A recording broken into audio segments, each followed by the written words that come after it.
A Rebelião das Massas, por José Ortega y Gasset. Tradução de Herrera Filho. Livro ibero-americano. Canal Le Conde. Caros ouvintes, caso gostem do que aqui é lido, por favor, adquiram o livro. Caso gostem do meu trabalho e queiram auxiliá-lo, centavos serão muito bem-vindos, podendo ser doados via Pix, Apoia-se ou Vaquinha. Os links estão todos no descritivo. Também é possível comprar livros que chegarão até mim pela lista de desejos da Amazon. E ainda é possível comprar livros através de sebos, caso queiram algum valor mais barato. Eu vejo através do sebo qual o valor e vocês me passam o valor ou então eu gero o boleto para que possam pagá-lo. Chegando o livro, poderei gravá-lo e poderemos ouvi-lo. Também peço para que, por favor, curtam, compartilhem, comentem, inscrevam-se no canal se já não o tenham feito. E também tornem-se membro aqui do canal. Há diversos valores para diversas finalidades. Faça você também como o Adilson e a Márcia. Agradeço em especial a Lena, que nos comprou este livro. A Rebelião das Massas, que agora podemos ouvir. Muito obrigada, Lena. Muito obrigada pela presença, pelos comentários e também por este livro. E obrigada a todos também pela presença. Eu desejo uma boa escuta. 9. Primitivismo e técnica.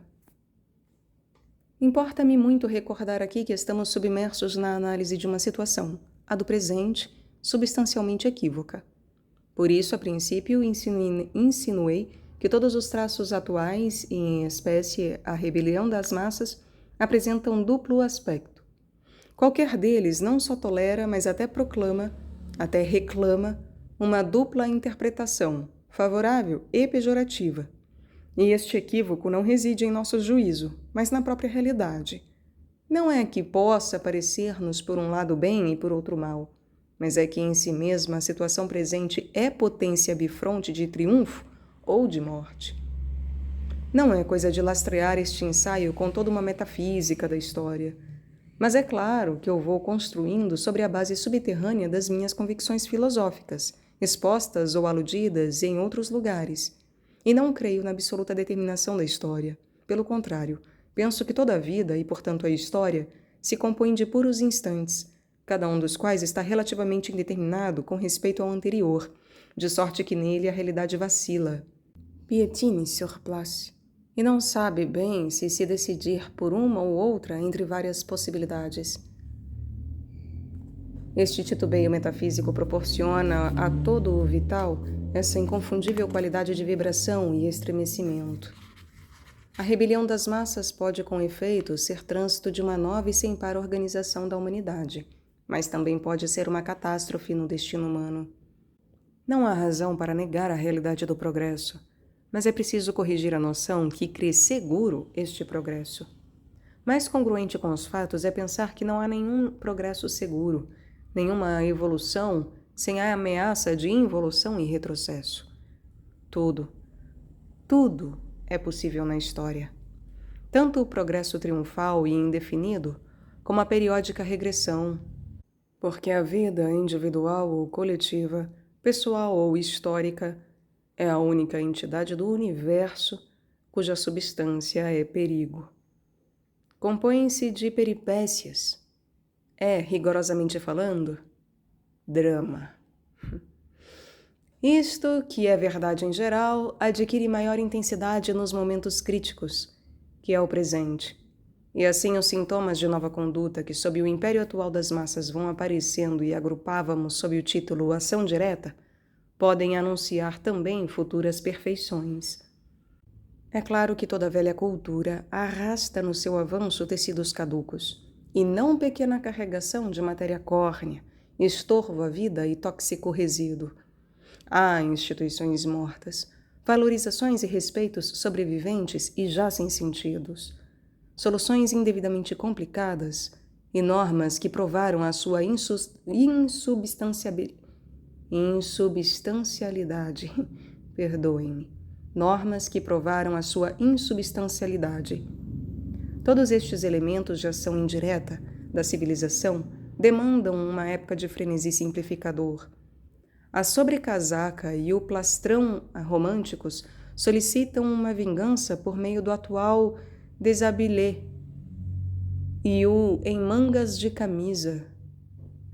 Aqui, a simplificação é higiene e melhor gosto.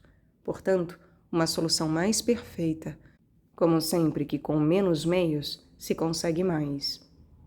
A árvore do amor romântico exigia também uma poda para que caíssem as demasiadas magnólias falsas cerzidas a seus ramos e o furor de lianas, volutas, retorcimentos e intricações que não a deixavam tomar sol.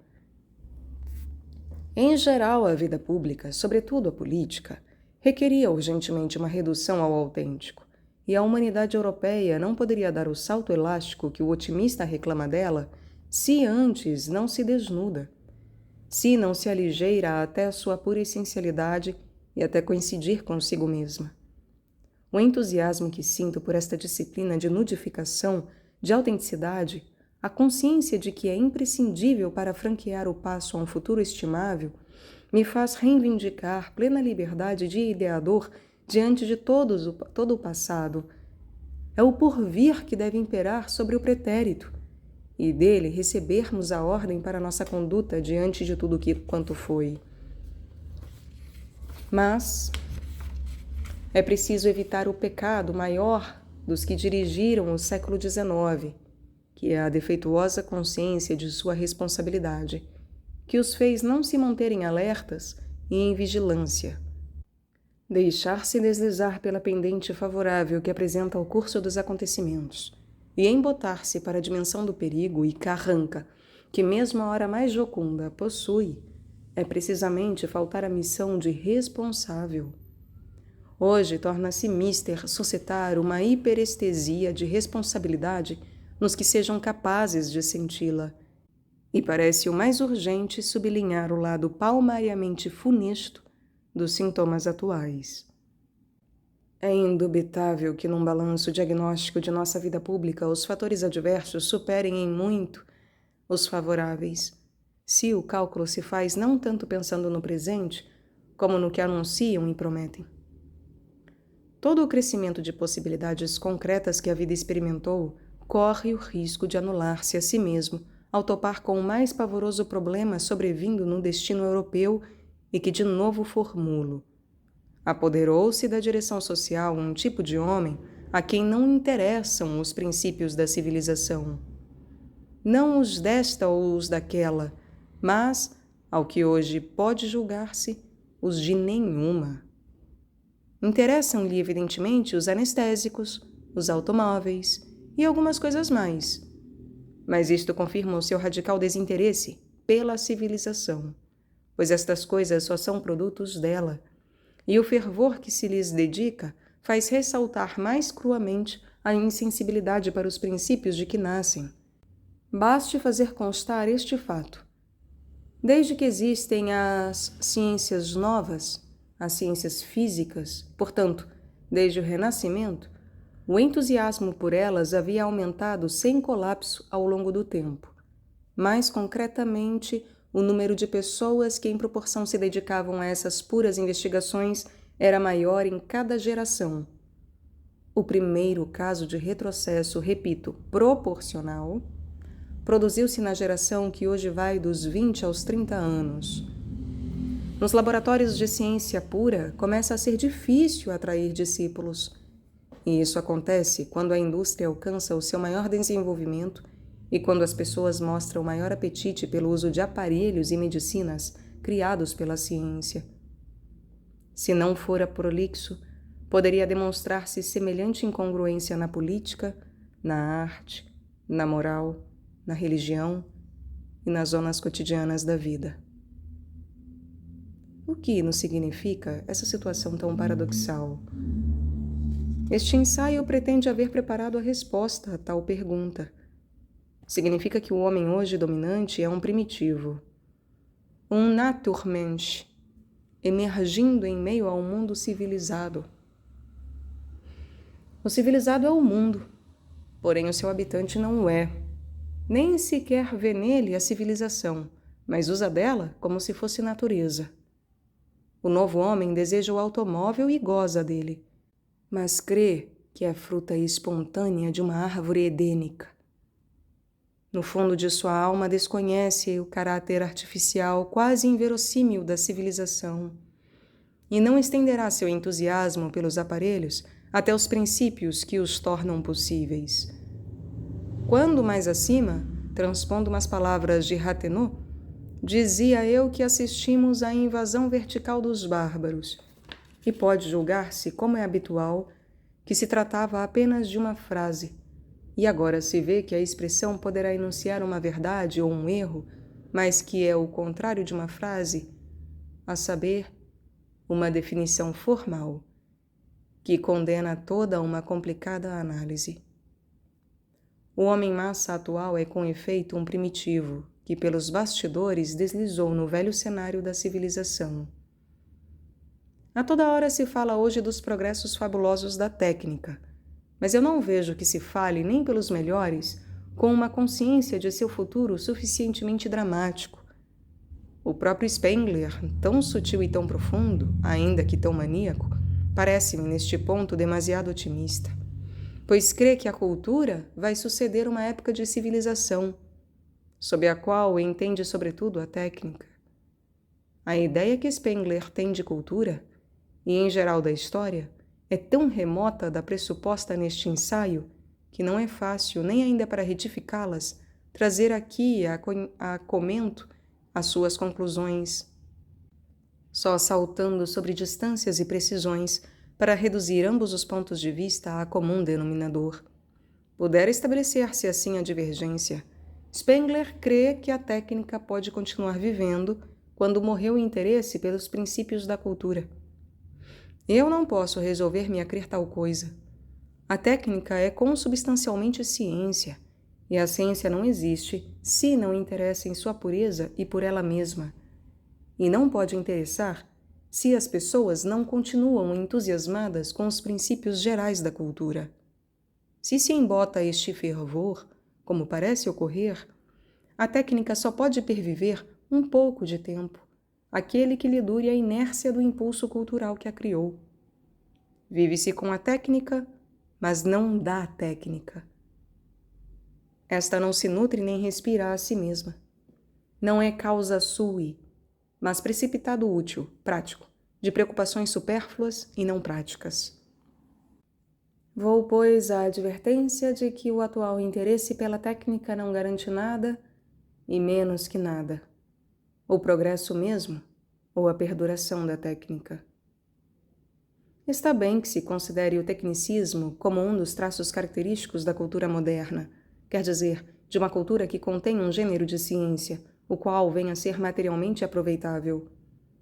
Por isso, ao resumir a fisionomia novíssima da vida implantada pelo século XIX, eu ficava com só estas duas feições, democracia liberal e técnica.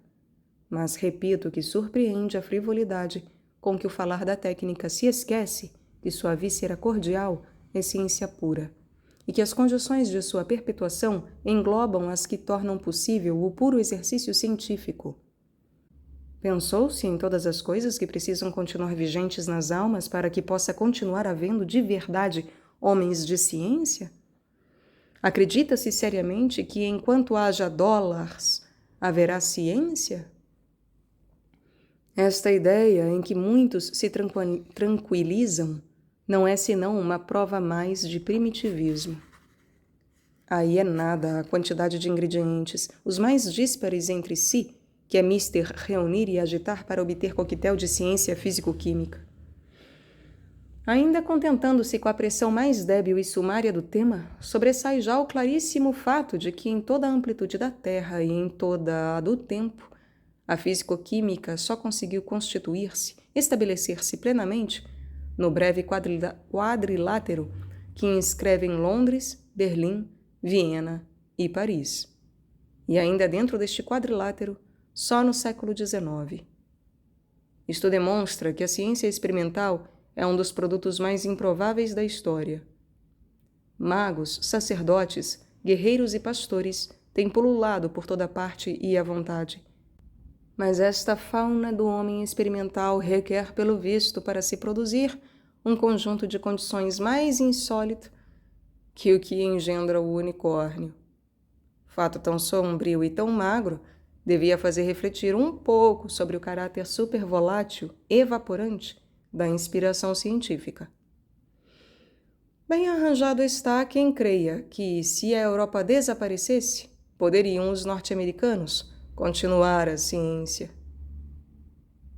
Importaria muito tratar a fundo o assunto e especificar com toda a minúcia quais são os supostos históricos vitais da ciência experimental e, consequentemente, da técnica. Mas não espere que, embora esclarecida a questão, o homem-massa se daria por inteirado. O homem-massa não atende a razões e só aprende em sua própria carne.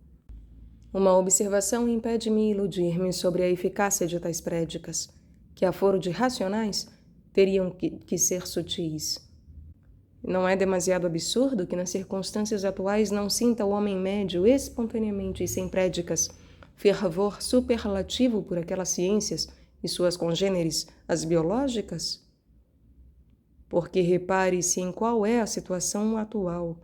Enquanto, evidentemente, todas as demais coisas da cultura se tornaram problemáticas, a política, a arte, as normas sociais, a própria moral, há uma que cada dia comprova de maneira mais indiscutível e mais própria para fazer efeito no homem-massa a sua maravilhosa eficiência, a ciência empírica. Cada dia facilita um novo invento que esse homem médio utiliza. Cada dia produz um novo analgésico ou vacina que beneficia esse homem médio. E todo mundo sabe que, não cedendo à inspiração científica, se triplicassem ou duplicassem os laboratórios, multiplicar-se-iam automaticamente riqueza, comodidades, saúde, bem-estar. Pode imaginar-se propaganda mais formidável e contundente em favor de um princípio vital? Como, não obstante, não assombra de que as massas peçam a si mesmas um sacrifício de dinheiro e de atenção para adotar melhor a ciência? Longe disso, o após-guerra converteu o homem de ciência num novo pária social. E conste que me refiro a físicos, químicos, biólogos, e não aos filósofos. A filosofia não necessita de proteção, nem de atenção, nem de simpatia da massa. Cuida de seu aspecto de perfeita inutilidade. E com isso se liberta de toda a submissão do homem médio. Sabe que é por essência problemática. E abraça alegre o seu livre destino de pássaro do bom Deus, sem pedir a ninguém que conte com ela, nem recomendar-se e nem defender-se. Se alguém de boa mente a aproveita para algo, regozija-se por simples simpatia humana, mas não vive desse proveito alheio, nem o premedita e nem o espera. Como vai pretender que alguém a tome em sério, se ela começa por duvidar da sua própria existência, se não vive mais que na medida em que se combata a si mesma, em que se desvie a si mesma? Deixemos, pois, de lado a filosofia, que é aventureira de outro nível. Mas as ciências experimentais necessitam da massa, como esta necessita delas, sob pena de sucumbir, já que num planeta sem físico-química não se pode sustentar o número de homens hoje existentes. Que raciocínios podem conseguir o que não consegue o automóvel? Onde esses homens vão e vêm? E a injeção de Pantopon, que fulmina milagrosa as suas dores? A desproporção entre o benefício constante e patente que a ciência lhes procura e o interesse que por ela demonstram é tal que não há modo de subornar-se a si mesmo com ilusórias esperanças e esperar mais que barbárie de quem assim se comportar. Máxime se, segundo veremos, este desapego pela ciência como tal aparece, talvez com maior clareza que nenhuma outra parte na massa dos técnicos mesmos, de médicos, engenheiros, etc., os quais sonham exercer sua profissão com um estado de espírito idêntico no essencial ao de quem se contenta com usar do automóvel ou comprar um tubo de aspirina, sem a menor solidariedade íntima com o destino da ciência ou da civilização.